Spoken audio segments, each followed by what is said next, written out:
In Flickering Dreams this time, we look at 4 new films. There's The Little Mermaid, the latest Disney live-action remake. There's To Catch a Killer, streaming on Sky, a Sky original film. And we'll also be looking at 2 films coming out this week in cinema, Reality and Carmen. Also in our ongoing feature, the team will name their favourite films from the master of suspense, Alfred Hitchcock. This is Flickering Dreams.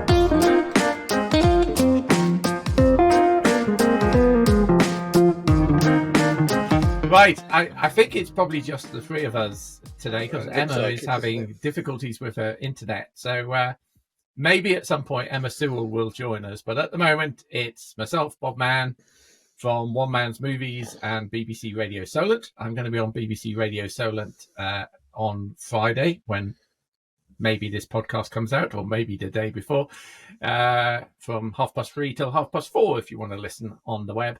And I'm also joined by Scott Forbes of the Forbes Film and TV Review on Facebook, and Andy Godfrey from Sorted Magazine and Konnect FM. And I think, Andy, you're on the radio again 9:30 on Konnect FM on Friday as well. Hopefully. Konnect Radio, yeah, hopefully. Konnect Radio, yeah. The usual breakfast toast is on holiday, but we'll see. So hopefully Okay. Right, we have a slightly shorter programme today. I'm trying to practice not to say as much, because I always like to try to take the out of these broadcasts. And my son-in-law said, "What do you do that? It just adds flavour." I just hate hearing people say So I'm really going to focus on not saying this time. Apart from then, that's allowed. We are looking at 4 films tonight. The first is Little Mermaid, and you don't really need me to tell you what the plot of Little Mermaid is, do you? But I will anyway. In The Little Mermaid, Ariel, played here by Halle Bailey, is the youngest daughter of King Triton, played wonderfully by Javier Bardem.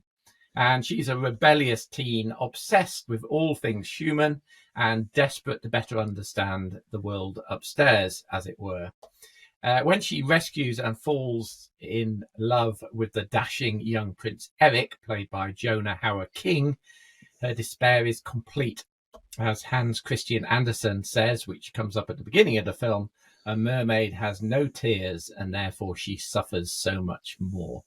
But help seems to be on hand with her caring and kindly Auntie Ursula, played by Melissa McCarthy. She's a sea witch, and she has a deal for her, but that comes at a terrible price. Here's a clip. I can help you. You can't live in that world unless you become a human yourself. Is that even possible? It's what I live for.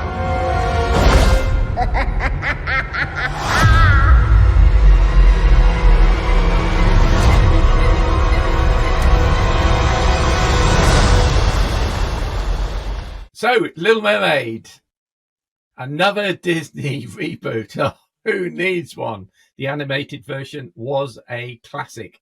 Now, I've seen it, and Andy, you've seen it. I know Emma saw it if she joins us again. Andy, what did you make of Little Mermaid? I went into this thinking another blooming Disney live-action remake, and I came out pleasantly surprised. I actually quite enjoyed it. If you're going to do a remake, do it well, do it properly.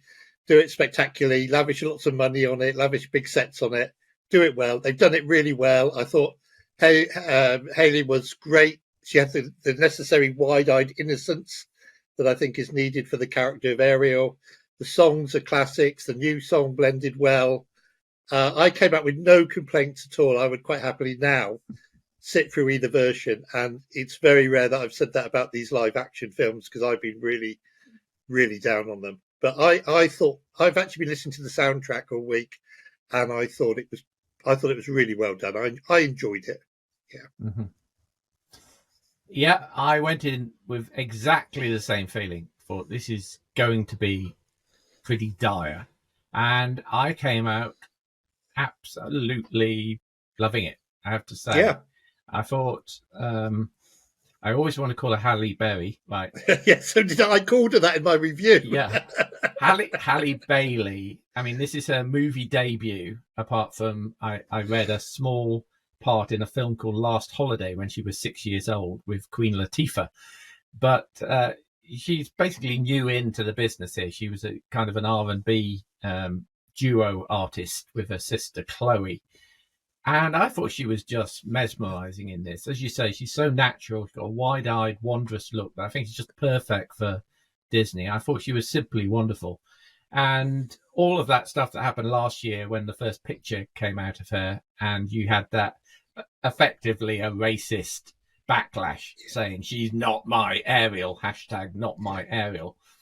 Hopefully this film knocks most of that into a cocked hat, because I read that it's made more in the first 2 days than the animated film made originally. And it deserves to. I think it was really, really cool.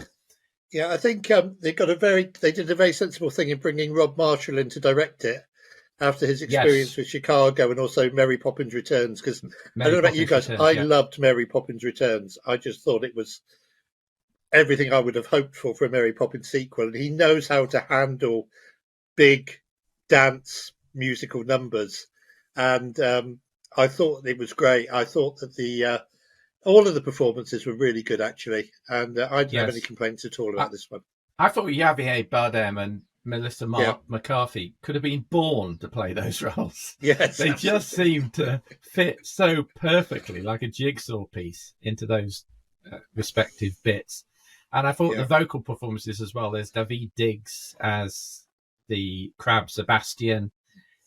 He fills the shoes of Samuel E. Wright, who was the original Sebastian, who I read died in 2021. So it's sad that he didn't get to live to see the reboot. Well, maybe not. Maybe he's turning in his grave thinking about it.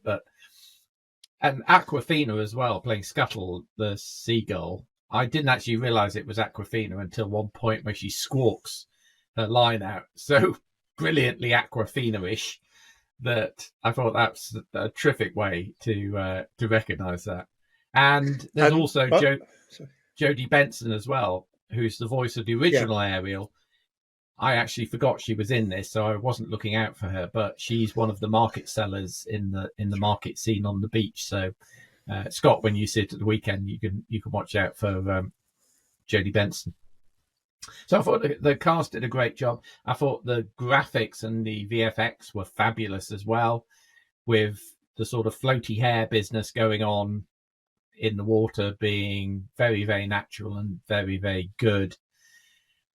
And you've just got to marvel, I think, at the music in here of Alan Menken and the lyrics of Howard Ashman.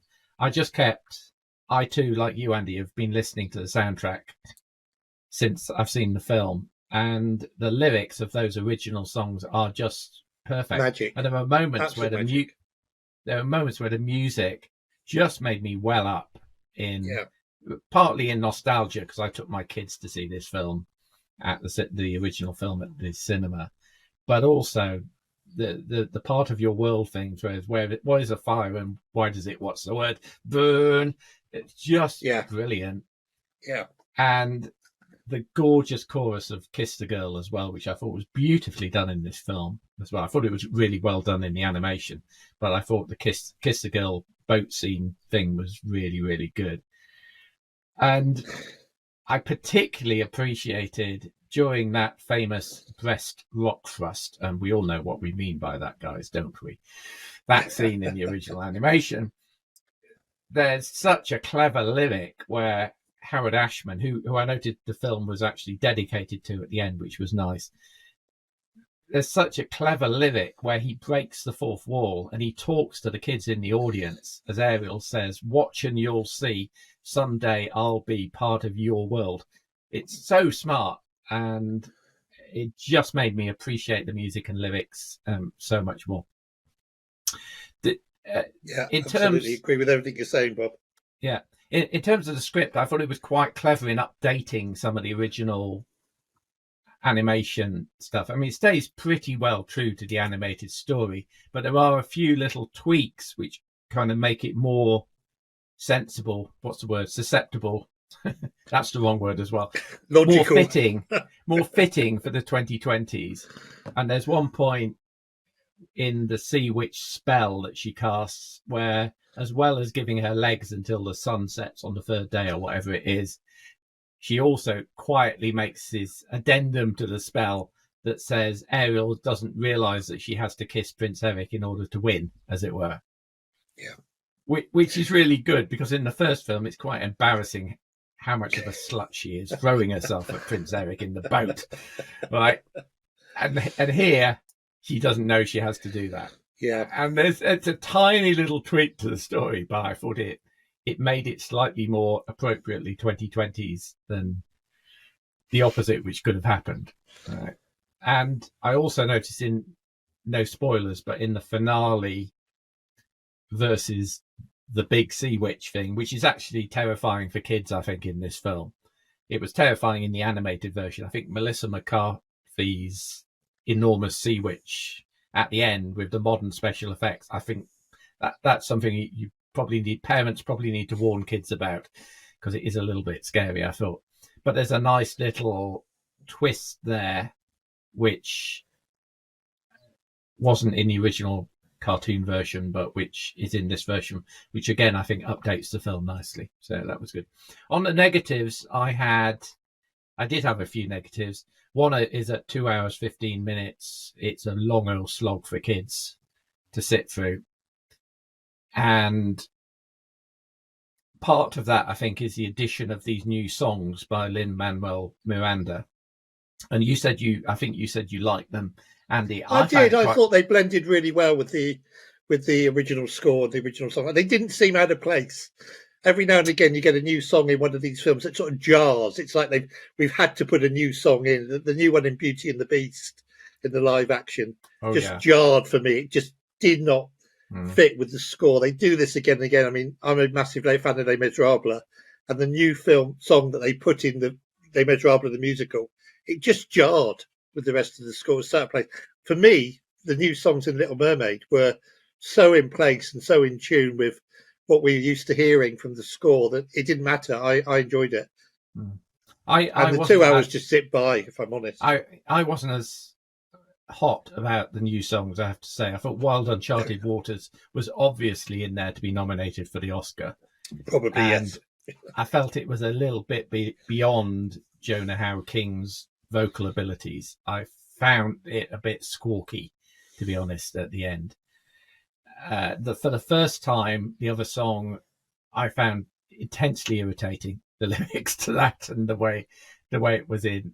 I didn't like that one at all. And then there's a very Hamilton style rap called The Scuttlebutt, which has the benefit of being blissfully short. Right. Yes, it's true. So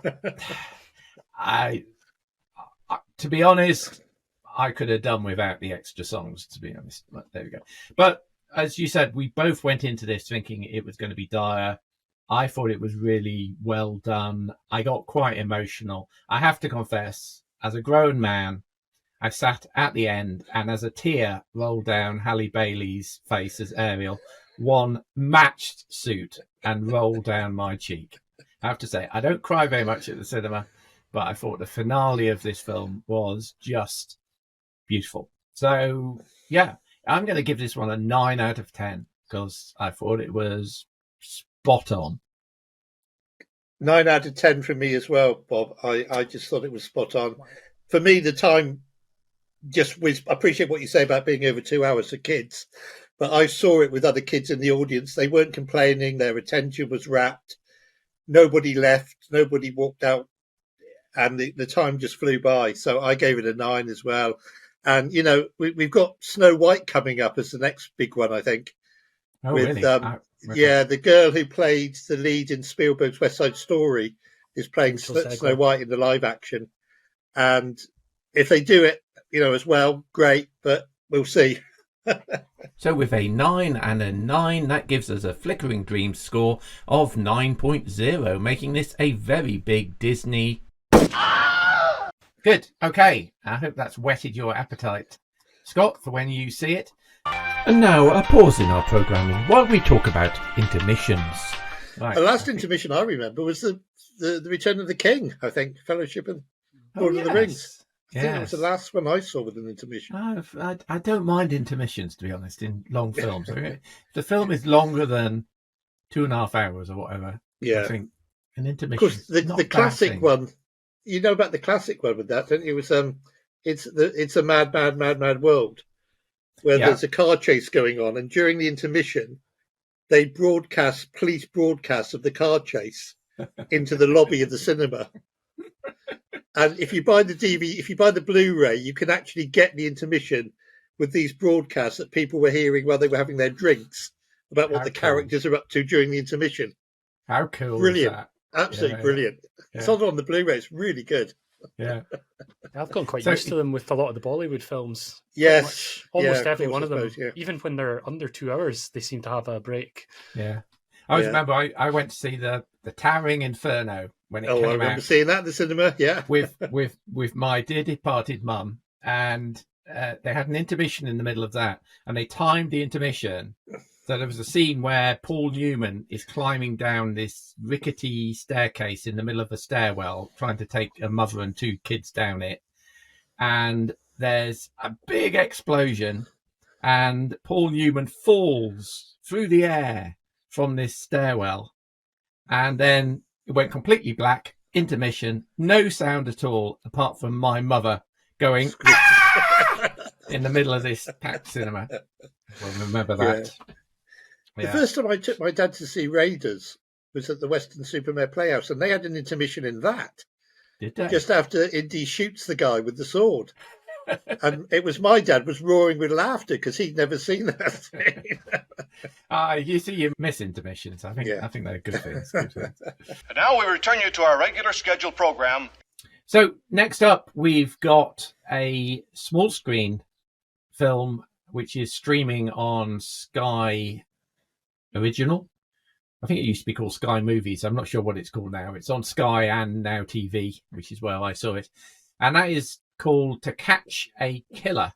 And this stars one of my favourite actresses, Shailene Woodley. And this is set in Baltimore on New Year's Eve as lots of noisy fireworks go off. But also amongst the fireworks comes the noise of rifle fire as a sharpshooter picks off dozens of random citizens in one night. Now, Shailene Woodley plays an ambitious cop called Eleanor with a troubled background. All cops seem to have a troubled background in these films. But she's got a burning ambition, and she is first on the scene at one of the shootings. And supporting the case is a spiky FBI agent called Lamarck, played by Ben Mendelsohn, who is also a very reliable actor. He's assigned to the case, and he sees her potential and elevates her to be the police liaison on the team. Here's a clip. We have an Olympic-class marksman running wild. Every shot found its mark. No casings, no brass, not a single fingerprint. Start recording. Get every face on video. Get him on your phone. He didn't come here to die, and he does not want to be found. We're going to disappoint him. Right, Scott, To Catch a Killer. Did this float your boat? I liked this film, but I had mixed feelings, I'll be honest. I thought the opening really grabbed me. I threw it on as something new just to try it out. I got about 5 minutes into it, and then I actually stopped it.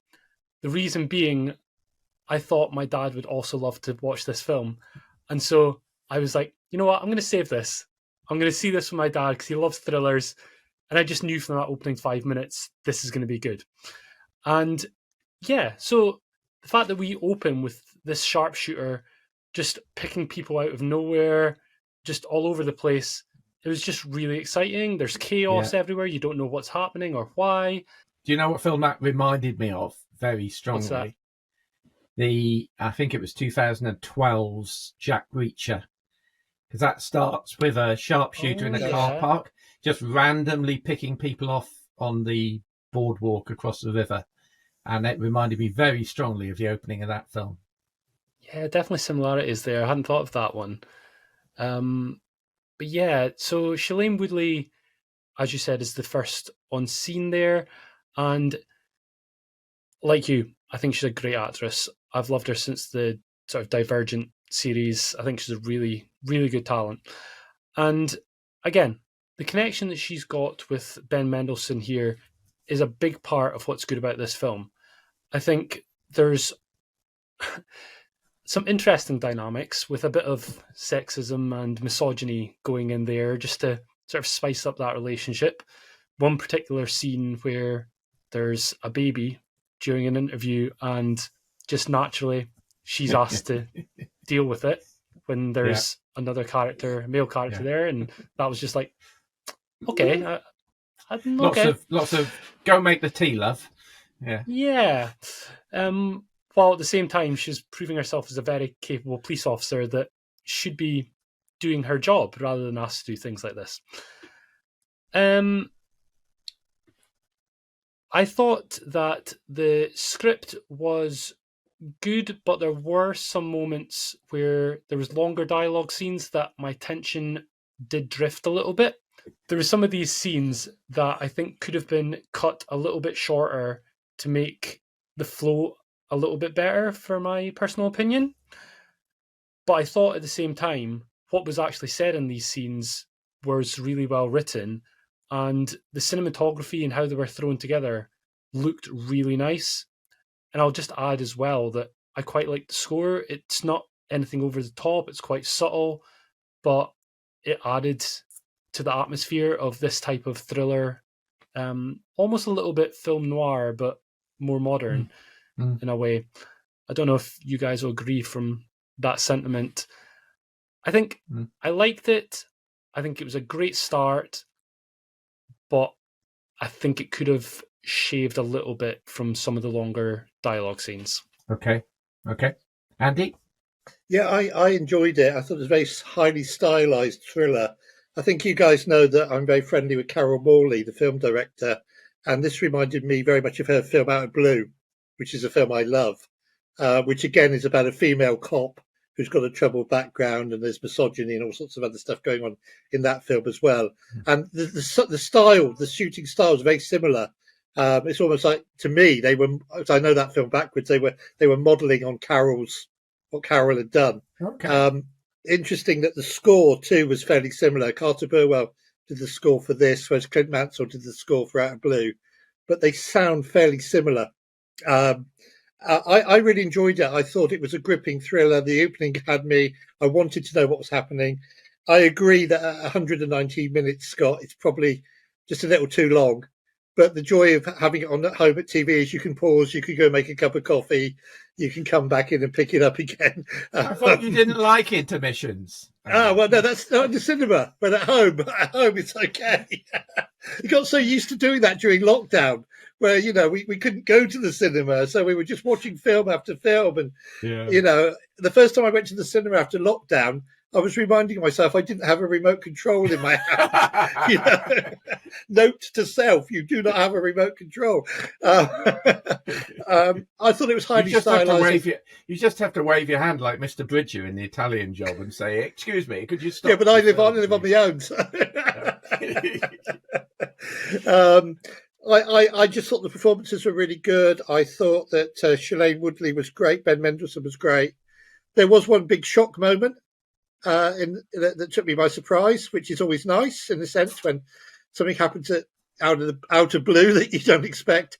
So yeah, I really enjoyed it. I gave it an 8. I was gripped by it. I thought it was a really good police procedural thriller. Yeah, I mean it's not very unique, is it, in terms of its subject matter?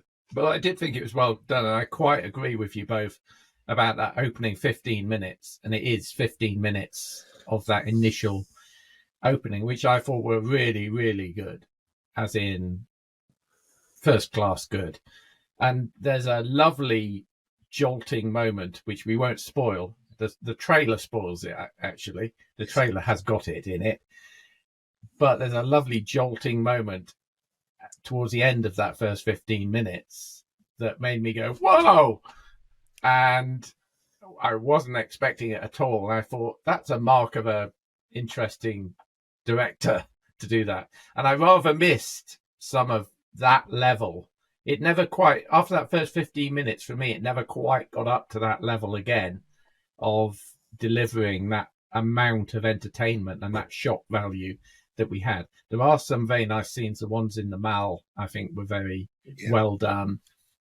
And it's a good scene, that is. Yeah, it's got some good scenes.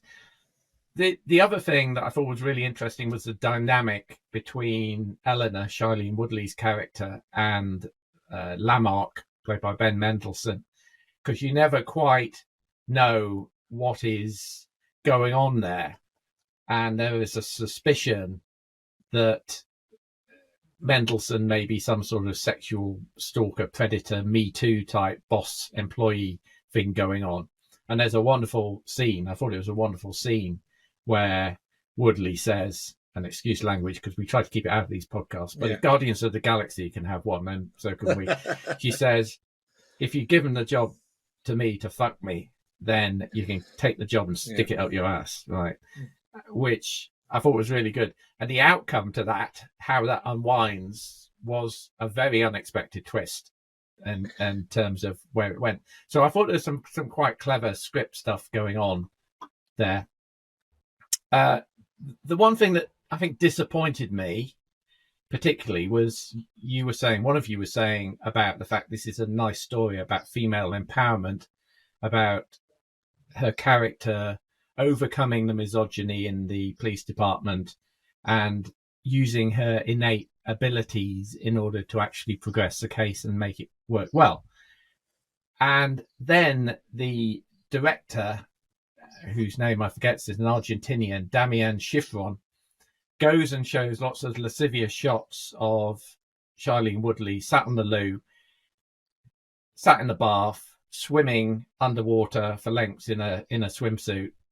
And that just set me off thinking, well, you're trying to portray this as a empowered modern woman, and then you drop in these shots which were really quite unnecessary into the piece. And to me, that detracted from the overall message of the film. I thought that was a shame. But yeah, I was thinking about Silence of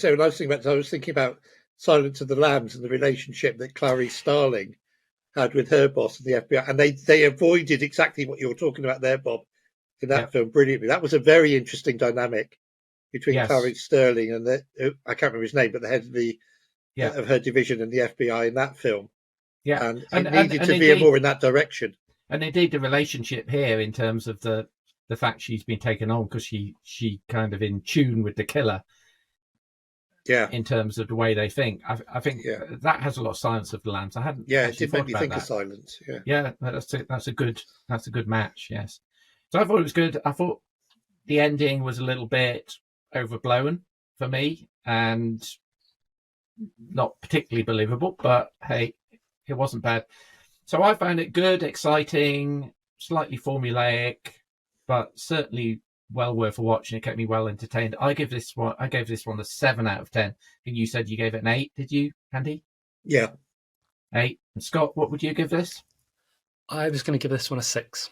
6. Okay, that's an average of 7, but that still makes for just okay. Okay, next up, I think we're handing it over to you, Andy. We're talking about 2 new films which are out on Friday, and the first of those, remind me. A film called Reality.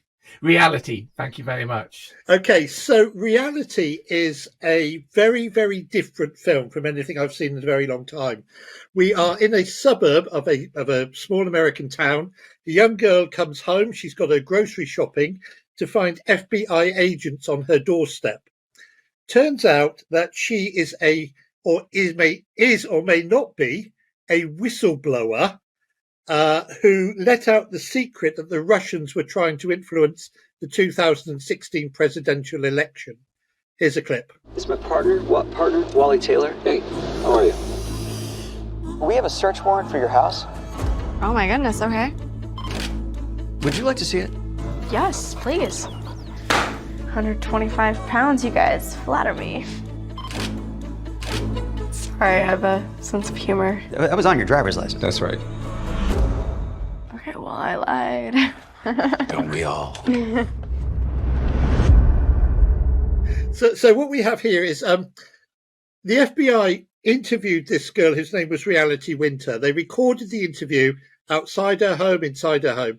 The entire script of the film is the recording of the interview. And every now and again, we get on screen the text of the recording, but bits redacted. And then we go back, and all the lines are from this recording, the whole film, the whole script. And it's a genuine recording. Is this a documentary, or is this a reenactment? No, it's a docu-drama in a sense. Okay. But it's a recreation of this interrogation of this young girl. Did she or did she not leak sensitive documents during the 2016 presidential election? They interview her in her garden. They interview her in a spare bedroom. Everything was recorded. It's absolutely based on the actual recordings. And so you've got the actors saying the lines that were really spoken. Every now and again, the lines appear as text on screen with words redacted. So it's very topical. I thought this was fantastic. It's based on a stage play. It's by first-time director Tina Sater, and it stars Sydney Sweeney. She is absolutely fantastic in this, because one minute you actually believe that she's genuinely innocent, she's sweet, she's lovely, she didn't know what she was doing, she's just the girl next door who got herself in a bad position. The next minute, literally, you're doubting yourself and thinking, hang on, she's as guilty as hell. She obviously did do this. No, she didn't. Yes, she did. No, she didn't. And as they continue to interview her, the truth slowly comes out. It's a low budget. It's basically three central characters, one location, but based on a true story and based on an actual FBI recording of an interview with the actors doing it as it was done. Right. And I thought this was really, really different. I thought it was highly original. It's going to get a limited run in cinemas. I saw it at a press screening 3 weeks ago, and it stayed with me. And I know there's a rival podcast out there called Gills on Film, which Anna Smith and others do. And what, there are other film podcasts? Other film podcasts, yeah. But Lord. They've been praising this to the hilt. I thought highly original, highly different. And I think that Tina Sater is going to be a director to look out for, because she crafts this film in such a way that you are always off your guard. You're always off guard. What is the truth?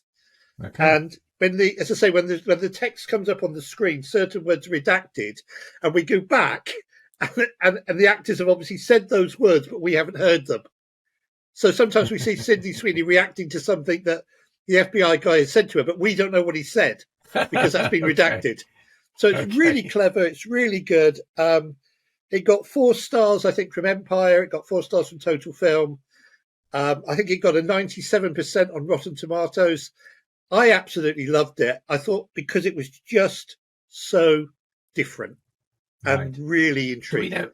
Do we know what cinema chain it might be coming out on? Is it a Curzon? I think possibly Curzon, yeah. Right, so probably won't. But do look out for it. I mean, I don't imagine it'll be long before it's available to stream. And actually, I mean, yes, I would say see it on the big screen, but this is one of those films where it doesn't really matter whether you're going to sit on the big screen or not, because it's a limited setting, so you can enjoy it, I think, equally at home. And in fact, I just sat there and let it, and really was gripped by it from the start, because you just haven't got a clear, is she guilty or isn't she? And you change your mind about half a dozen times during the course of the film. Mind you, I've been on jury duty, and I have to say, sitting on a jury, I found exactly the same thing, that your mind flip-flopped about, clearly guilty. No, clearly innocent. So it's a very difficult thing to come. But that sounds good. How many marks? It's really good. I gave it an 8. So only based on Andy's score here, but an 8.0 makes Reality a real... Okay, and the final film today we're looking at is Carmen. Carmen. Based on the Bizet opera, I take? Very, very, very loosely. Okay. I don't think Bizet had rap in his operas, did he? Not to my knowledge, no. No, here's a clip. You can't just sit out here all alone night after night. You know how many jobs there are in this town? 1.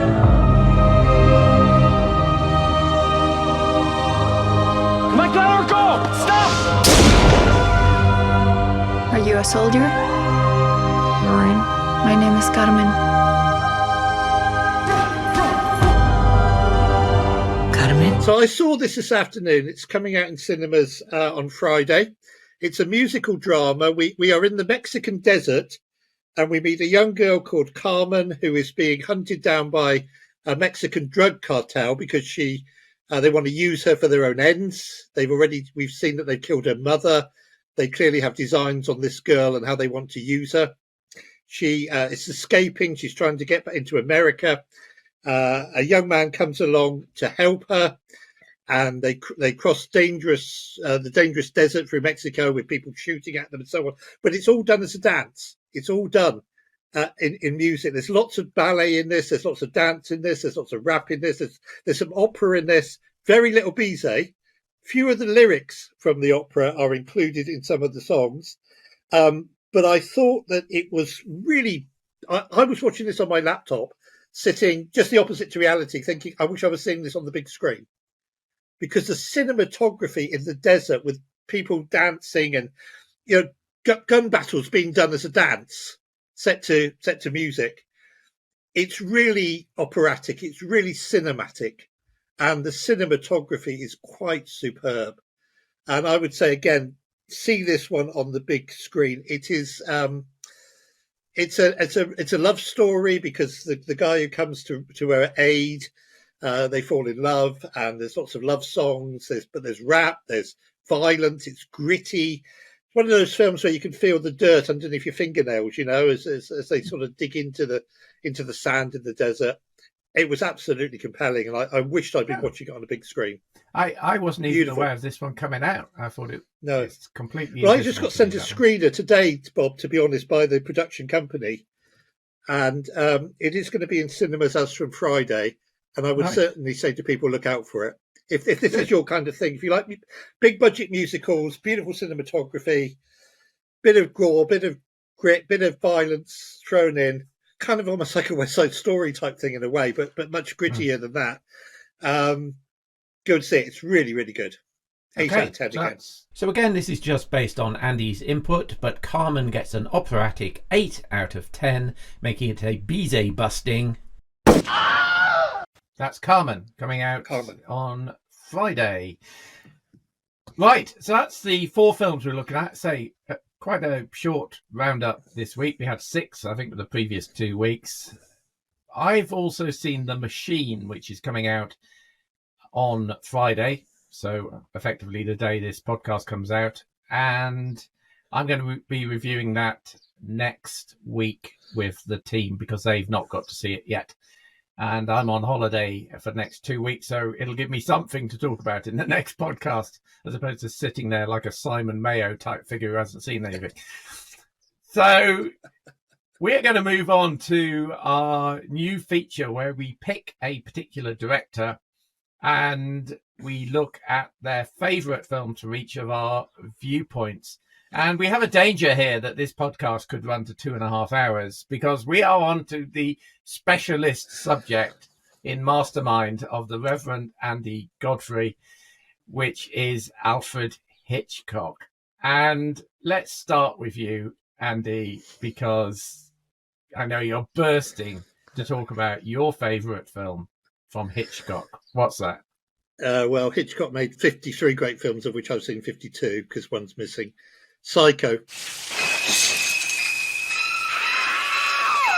for me all the way, because it broke so many boundaries. It changed the history of cinema. There's so much in that film that influenced and changed cinema.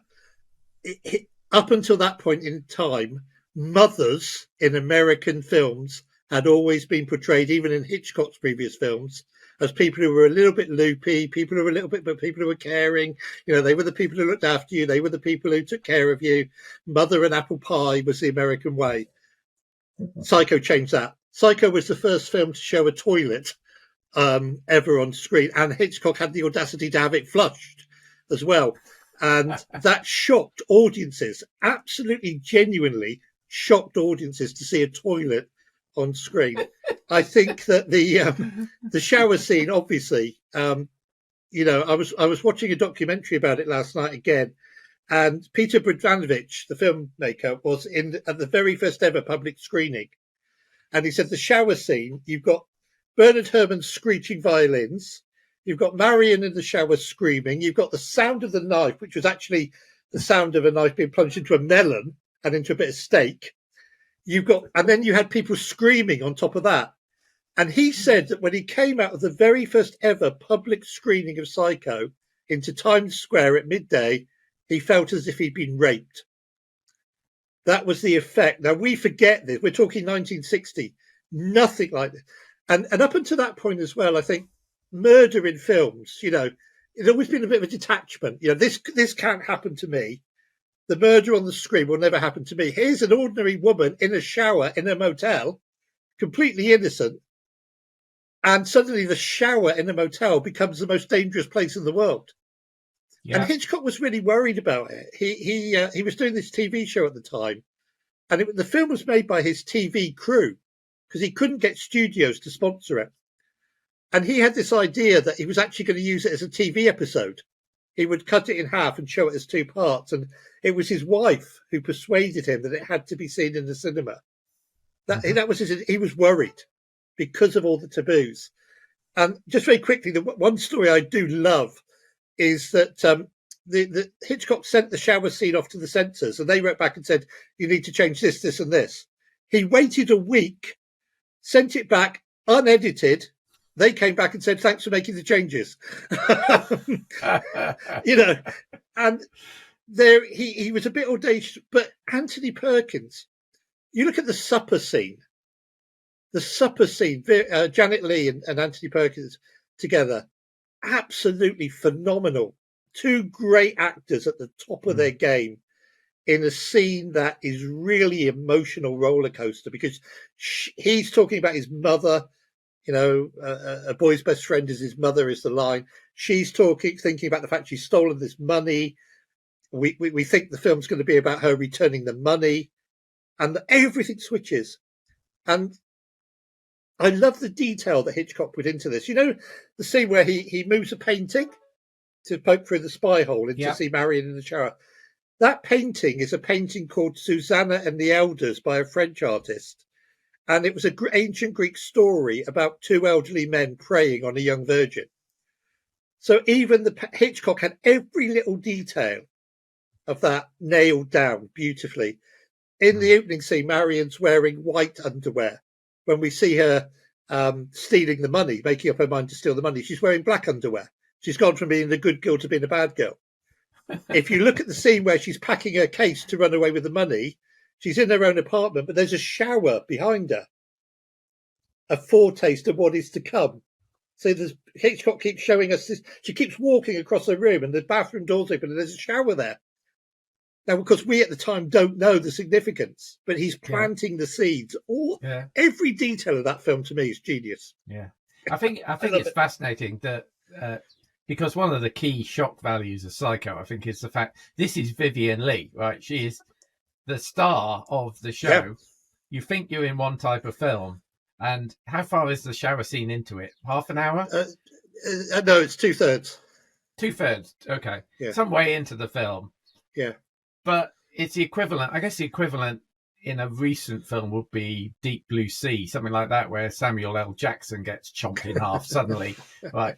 But go back to 1960 and you're not expecting the star of the show and a big star. And of course, what Hitchcock did with the trailer, if you look at the trailer, he's in the bathroom and he pulls back the curtain and it's Vera Mills in the shower. Yes, we talked about this a couple of weeks ago, didn't we? Because it was also your favourite trailer of all time.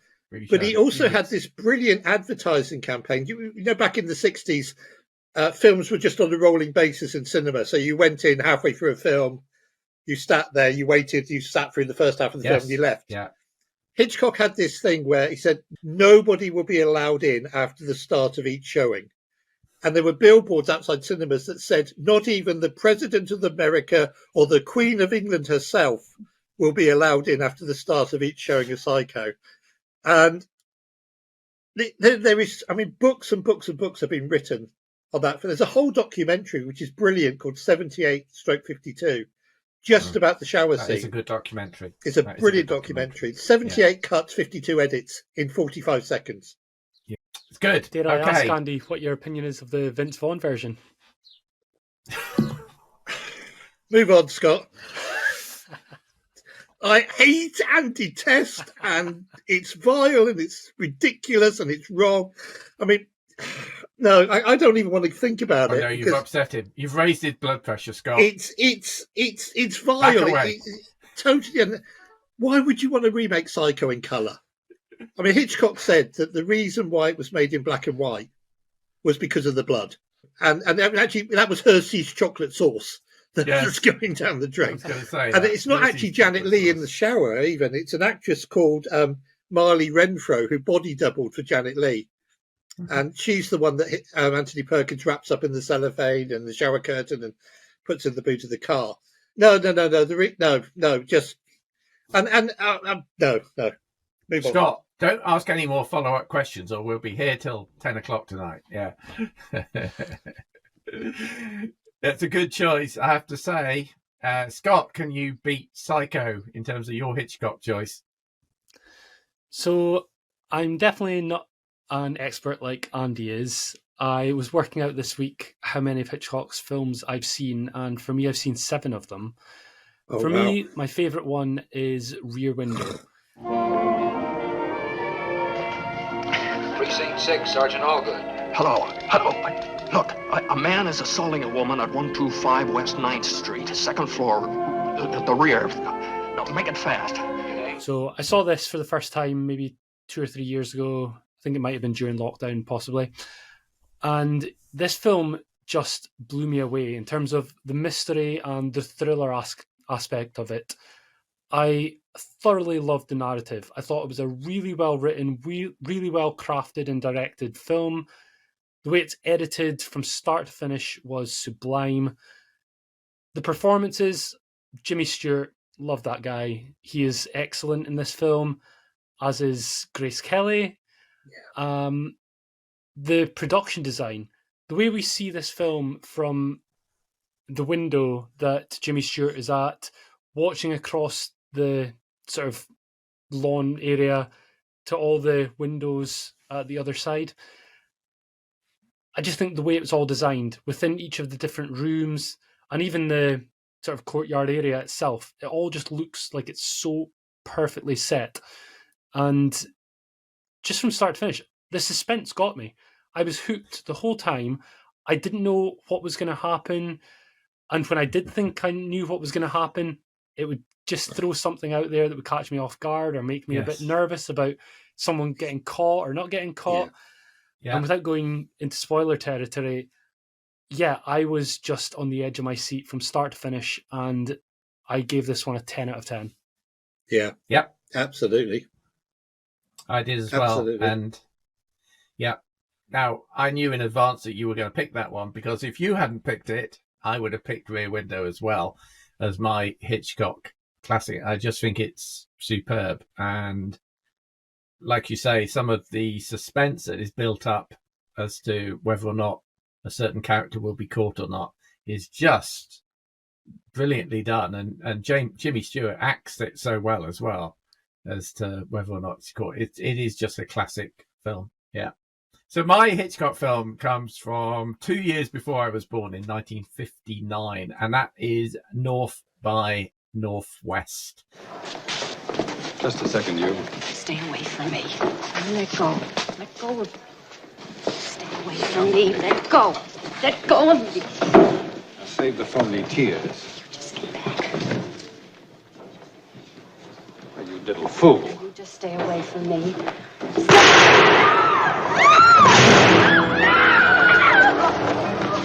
No good, sir. You can't get involved in this. We talked about Jimmy Stewart there, who was quite a regular, I think. I think he was a regular, wasn't he, Andy, in Hitchcock films? Very much so. Yeah, very Cary much Grant, so. Grace Kelly, Jimmy Stewart. Yeah. So North by Northwest has the other leading man as a suave, sophisticated guy, and that's Cary Grant playing Roger Thornhill, who's an advertising executive who is the classic wrong man in the wrong place. and he gets mistaken for somebody else and is involved in a murder and is framed for a murder. And the femme fatale here is Eva Marie Saint, and there's also wonderful appearance by a quite out of character James Mason playing a villain of the piece called Philip Van Dam. And the whole thing just cooks along. It's got its tongue firmly in its cheek.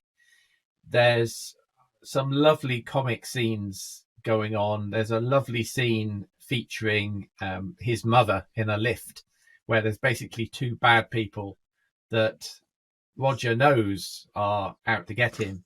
And his mother, played wonderfully by the actress Jessie Royce Landis, turns to them and said, "Are you gentlemen trying to kill my Roger?"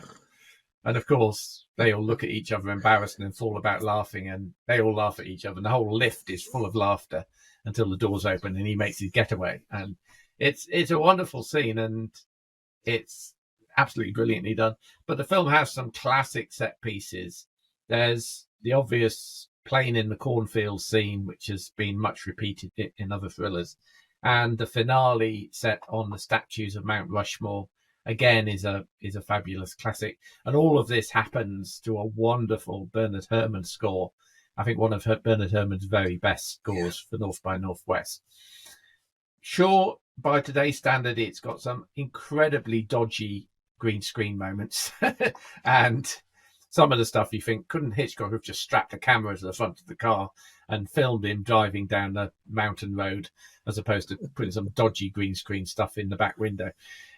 So there are bits like that, which I think maybe he could have done that better. But it's a cracking film, and it has, to top it, one of the most suggestive final shots of any scene in any Hitchcock film, and in fact just about in any scene of a fast train going into a tunnel. Say no more. Wink, wink, nudge, nudge. And the very next scene Hitchcock shot was The Evening of Psycho, with two people having a liaison in the hotel room. The very next scene he shot. Yeah, there you go. Right. Yes, that was the following film, wasn't it? Yeah. So North by Northwest is my choice, but there's three classic films there. But to be honest, as a director, we are spoilt for choice there. There's lots and lots of great films. Rope is one of my favourites. And Vertigo, of course, Vertigo, often voted the greatest film ever made. Yeah, you need to see Vertigo, Scott, if you haven't. I have seen Vertigo. I'll be honest. Did you like it? I didn't enjoy it. Fair enough. I thought it was overrated. Okay, fair enough. I have that feeling as well about Vertigo. I tend to think it's a little bit overrated. But there are some classic black and whites, like Young and Innocent was one of my mother-in-law's favourite films. Whenever Young and Innocent came on the telly, she was right there watching it again.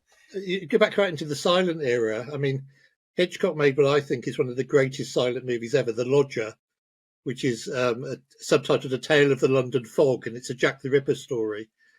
And even then he's being, in 1925, inventive, because he's got a scene where Jack the Ripper, is he Jack the Ripper or isn't he, is pacing in his room upstairs, and people downstairs are talking about the lodger upstairs. He wanted to show the juxtaposition between the two. So he had a glass ceiling put in as a sort of imaginary thing, but the people were looking up at a glass ceiling. So we see the lodger, Jack the Ripper maybe, walking up and down. And of course, Hitchcock made the first ever British talkie, which was Blackmail. Oh, right. Okay, yeah. And there's a scene in that where, again, it's a Jack the Ripper type story. And there's a scene where characters are having breakfast and they're going, "Please pass the butter and the knife. Could you pass me the jam and the knife?" And every time the word knife is used, he wraps the volume up on the word knife. And it's just, the problem was nobody went to see it here. He re-released it a few months later as a silent movie with subtitles and cards, and it was a hit. That's funny, isn't it? That's funny. Anyway, that's a good vein to mine in terms of a director. Next week, shall we do Ridley Scott? I think it would be rude not to. So let's do Mr. Ridley Scott next week, and we'll have a fight over who gets what. But there's quite a lot to choose from there, so that should be good. So, and any other business? This week I did get to see Hypnotic, which I didn't see. I know, Andy, you and Emma went to see it and gave it an 8. I wasn't as mad about it, to be honest. I gave it a 6 out of 10. I don't think it's going to live long in the memory. Did you see it, Scott, over the weekend? I did not get a chance to see this one. No, okay.